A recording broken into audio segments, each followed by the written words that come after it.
তো everyone, that is my bike. তো guys, আমি হচ্ছে প্রতিদিনের মতো সকাল 8টা বাজে বলতে কি আমার অফিস তো এক সপ্তাহ না এক সপ্তাহ দিন হয়। তো অন্যদিনের মতো আমি সকাল 8টা বাজে অফিস থেকে হচ্ছে বাইক করতে গেছি। তো বাইকের সময় বাইকে দেখি একটা ব্যাগ, এই ব্যাগটা বাইকের এই সাইডে আটকানো। তো আসলে বুঝলাম না, আমি পুরো অবাক হয়ে গেছি যে আমি বাইক রাখছি অফিসের গ্যারেজের মধ্যে, একমাত্র অফিসের মানুষ ছাড়া কেউ এখানে আসতে পারবে না বা কোনো কিছু রাখতে পারবে না। তো আমি পুরাই অবাক। সাইডের বাইকের সাইডে একটা ব্যাগ। তো আসলে ব্যাগটার মধ্যে কি আছে আমি দেখতে চাই।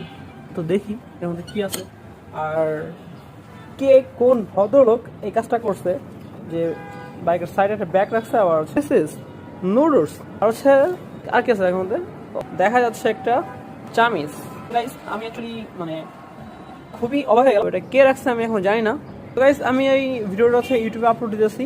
তো যে এই কাজটা করছেন সে কাইন্ডলি কমেন্ট করবেন আশা করি। তো আমি আসলে জানতে চাই যে কে এই কাজটা করছে।